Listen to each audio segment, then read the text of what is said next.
हाय बच्चों, I am Yogita Prajapat. YouTube channel पे आप सभी बच्चों का स्वागत है। चलिए 10th क्लास में 12.2 हमारी एक्सरसाइज कंप्लीट हो चुकी है।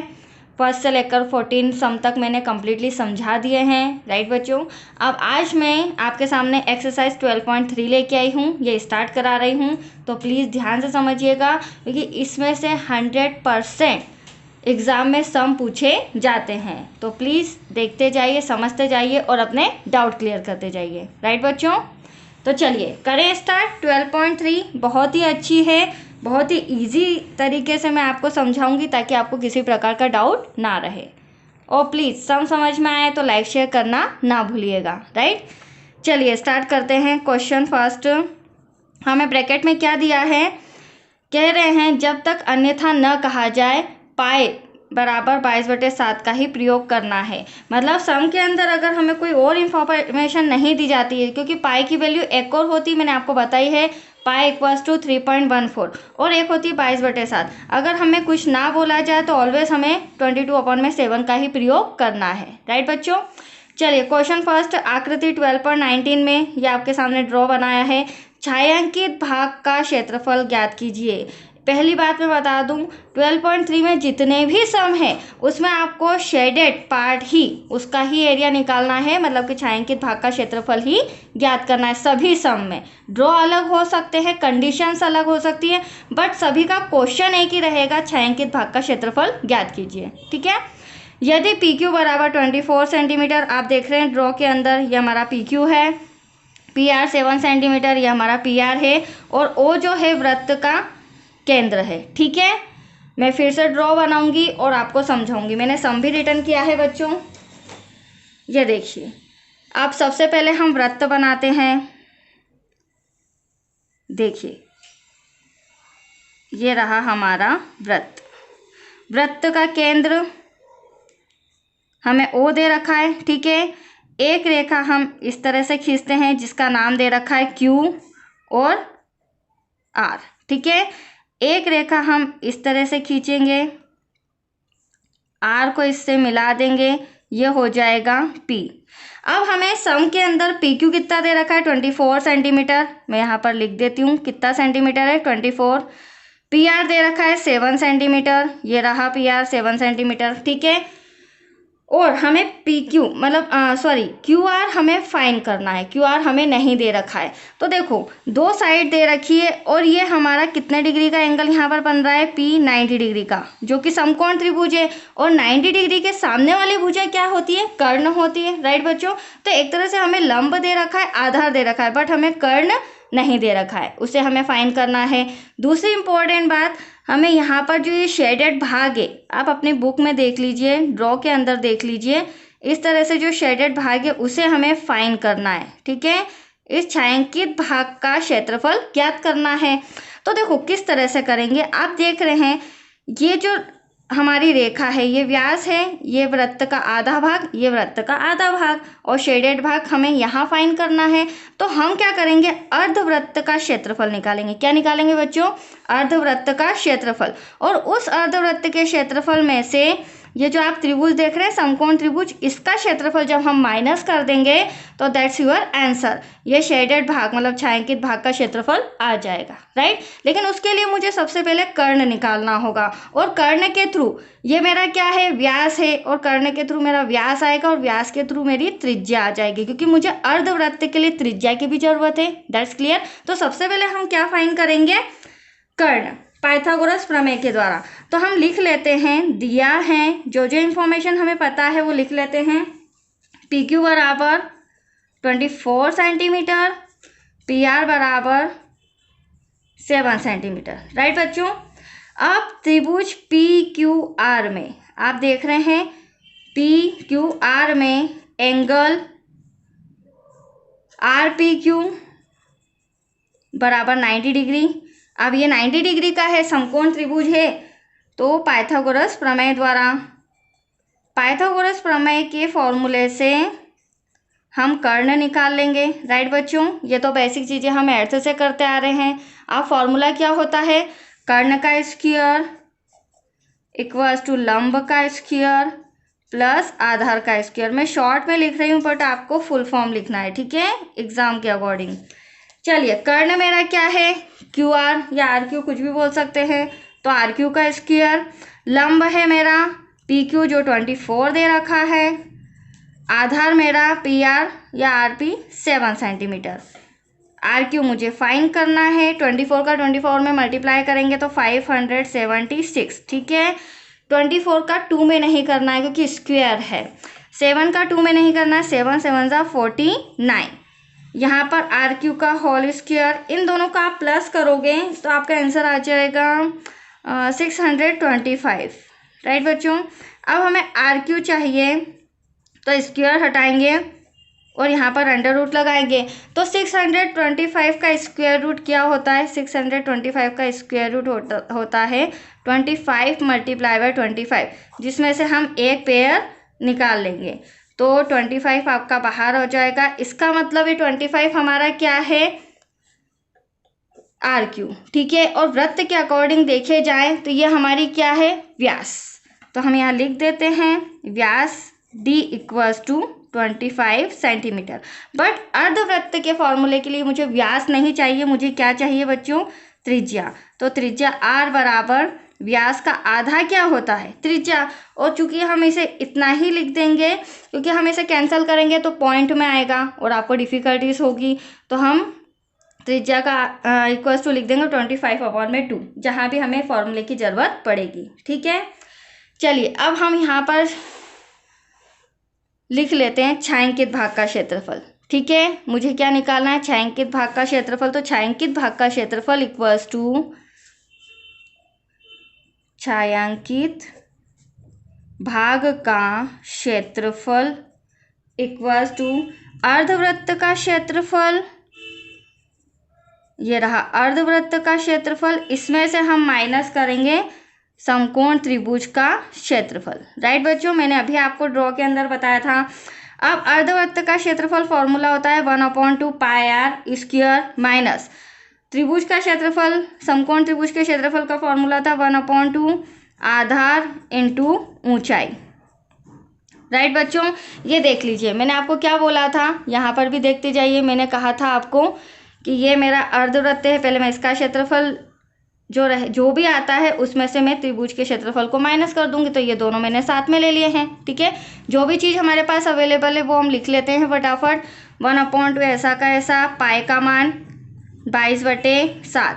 आर क्या हो जाएगा, अभी त्रिज्या मैंने आपके सामने निकाली 25/2 माइनस ये तो था इसका। अब 1/2 ऐसा का ऐसा, आधार हो जाएगा 7, अभी मैंने आपको फॉर्मूले में बताया था। ऊंचाई मतलब लंब हो जाएगा 24, राइट बच्चों। चलिए कैंसिल करते हैं, 2 1 2 2 1 2। इसके अलावा आप देख लीजिए, अगर इतना मैं बात करूं कैंसिल करने की तो 2 से ऊपर या 7 से ऊपर कुछ कैंसिल नहीं हो सकता है।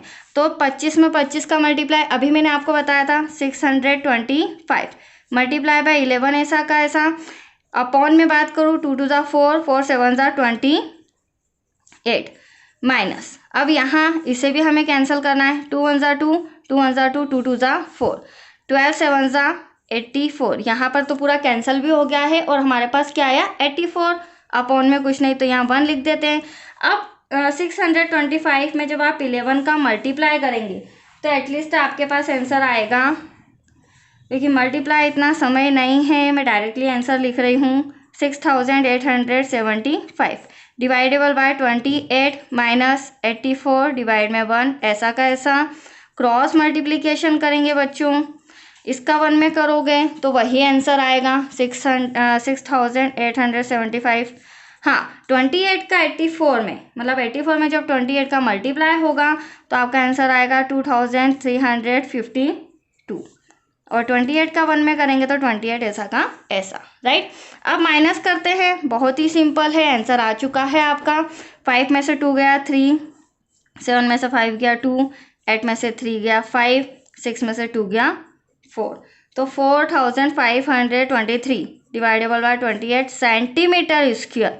ये हमारा निकला है बच्चों छायांकित भाग का क्षेत्रफल। क्या निकला है, ये शेडो वाला जो भाग है उसका क्षेत्रफल। तो आया आपको समझ में, राइट। करें अब नेक्स्ट सम। चलिए, क्वेश्चन नंबर 2 भी मैंने रिटर्न किया है, इसे भी मैं पहले आपको बुक में बता देती हूँ। बहुत ही अच्छा सम है।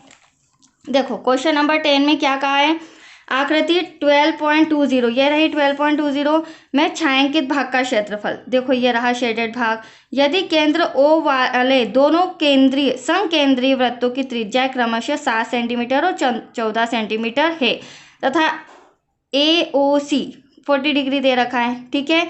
तो समकेंद्रीय वृत्त क्या होता है, जब एक ही केंद्र से दो वृत्त बनाए जाते हैं, ठीक है। देखो मैं बना रही हूँ। एक तो ये हो गया हमारा बड़ा वृत्त, राइट, और ये हो गया हमारा छोटा वृत्त। अब एक ही केंद्र से जब दो वृत्त बनाए जाते हैं तो उसे क्या कहते हैं बच्चों, संकेंद्रीय, ठीक है। इसका नाम दे देते हैं वृत्त का केंद्र का O। अब हमें क्या करना है, ये वाला जो हिस्सा है, ये वाला पार्ट हमें फाइंड करना है, मतलब छायांकित भाग ये शेडो वाला, ये हमें फाइंड करना है, ठीक है। अब आप देख रहे हैं ड्रॉ के अंदर, और हमें दूसरी बात क्या दी है, जो AOC है वो 40 डिग्री, तो ये छोटे वाले के लिए भी 40 डिग्री और बड़े वाले पार्ट के लिए भी 40 डिग्री। अब देखो क्या कहना है, सम के अंदर 7 सेंटीमीटर और 14 सेंटीमीटर इनकी त्रिज्याएं हैं, दोनों संकेंद्रीय वृत्त हैं। तो छोटा वाला जो हो जाएगा उसकी त्रिज्या 7 सेंटीमीटर और जो बड़ा वाला हो जाएगा उसकी त्रिज्या 14 सेंटीमीटर, ठीक है। नाम दे रखा है A, B, C और D, ठीक है बच्चों। अब आप ध्यान से देखिए, अगर हम इस बड़े वाले टुकड़े में से इस छोटे वाले टुकड़े को, वाइट वाले टुकड़े को माइनस कर देंगे तो एटलीस्ट आपका ये क्या आ जाएगा, छायांकित भाग का क्षेत्रफल। और आप देख रहे होंगे ये त्रिज्या से काटा गया खंड है, त्रिज्या से काटा गया खंड क्या कहलाता है, त्रिज्या खंड। मैंने पार्ट 1 में आपको समझाया है, जब मैंने 12.1 स्टार्ट किया था तो बेसिक पॉइंट समझाए थे, ठीक है। तो त्रिज्या से काटा गया खंड त्रिज्या खंड कहलाता है। तो अब हम क्या करेंगे, इस AOC बड़े वाले त्रिज्या खंड में से छोटा वाला त्रिज्या खंड माइनस कर देंगे, तो दैट्स योर आंसर। बहुत ही ईजी है, छोटा सा सम है। अब देखिए त्रिज्या हमारे पास 2 है क्योंकि वृत्त 2 हैं, तो पहली त्रिज्या R1 14 सेंटीमीटर, दूसरी त्रिज्या R2 7 सेंटीमीटर। कोण थीटा हमें दे रखा है 40 डिग्री, राइट बच्चों। अब देखिए हमें छायांकित भाग का क्षेत्रफल निकालना है, तो हम लिखेंगे छायांकित भाग का क्षेत्रफल इक्वल्स टू बड़े भाग का क्षेत्रफल या बड़े वाले त्रिज्या खंड का क्षेत्रफल। आप देख रहे हैं बड़े वाला AOC का क्षेत्रफल भी लिख सकते हैं और BOD का भी लिख सकते हैं, एज यू विश। तो बड़े वाले त्रिज्या खंड का क्षेत्रफल लेस देन छोटे वाले त्रिज्या खंड का क्षेत्रफल, ठीक है। मेरे पास स्पेस नहीं है तो मैंने नीचे लिख दिया, राइट बच्चों। अब त्रिज्या खंड तो हम शुरू से पढ़ते आ रहे हैं, 12.2 पूरा इसी के अकॉर्डिंग था। त्रिज्या खंड का क्षेत्रफल क्या होता है, थीटा अपॉन में 360 degree multiply by R pi R square. But बड़े वाला त्रिज्या खंड है तो मुझे R1 देना पड़ेगा, राइट। माइनस यहाँ पे भी थीटा अपॉन में 360 डिग्री पाई R2 स्क्वायर, क्योंकि ये छोटे वाला है तो R2 इसकी त्रिज्या हो जाएगी, राइट बच्चों। थीटा कितना है, अब मैं थोड़ा सा आगे से सॉल्यूशन करती हूँ। थीटा है कोण 40 डिग्री का, 360, पाई का मान 22/7, त्रिज्या कितनी है R1 14, तो यहाँ पर भी 14 और यहाँ पर भी 14 क्योंकि पावर 2 दे रखी है। थीटा 40, कोण हमारा 40 डिग्री का है, पाई का मान 22/7, त्रिज्या R2 7 मल्टीप्लाई बाय 7, तो यहाँ भी 7 हो जाएगा, यहाँ भी 7। 0 से 0, 4 1 जा 4, 4 9 जा 36, 7 से 7, 7 2 जा 14, है ना, 7 दूनी 14, फिर 4 एकम 4, 4 9 की 36, 7 से 7 कैंसल। अब देखो अब मेरे इस अकॉर्डिंग अब कुछ कैंसिल नहीं हो सकता है, डिवाइड में बचा 9, यहाँ 22 14 2, तो 22 का 2 में मल्टीप्लाई करेंगे तो एटलीस्ट 44 मल्टीप्लाई बाय 14, और डिवाइड में हमारे पास क्या बचा बच्चों 9, माइनस ऐसा का ऐसा, यहाँ पर हमारे पास बचा 7 2 जा 14, 7 2 ज़ा 14, कैरी का 1 15, डिवाइड में 9। ठीक है, दोनों के डिवाइड में 9 आ गया है, सम बहुत ही ईजी हो चुका है। अब आपको 44 का 14 में मल्टीप्लाई करना है। जब आप 44 का 14 में मल्टीप्लाई करेंगे तो एटलीस्ट आपका आंसर आएगा 616, डिवाइड में 9 माइनस 154। अब हमने शुरू से पढ़ा है बच्चों, अगर डिवाइड में एक जैसी डिजिट होती है तो हम उसे कॉमन ले लेते हैं। तो यहाँ पर मैंने 9 कॉमन ले लिया है, राइट। अब 616 में से 154 को घटा देते हैं तो हमारे पास आंसर आ जाएगा 6 में से 4 गया 2, 11 में से 5 गया 6, और यहाँ बचा 5, 5 में से 1 गया 4, डिवाइड में 9।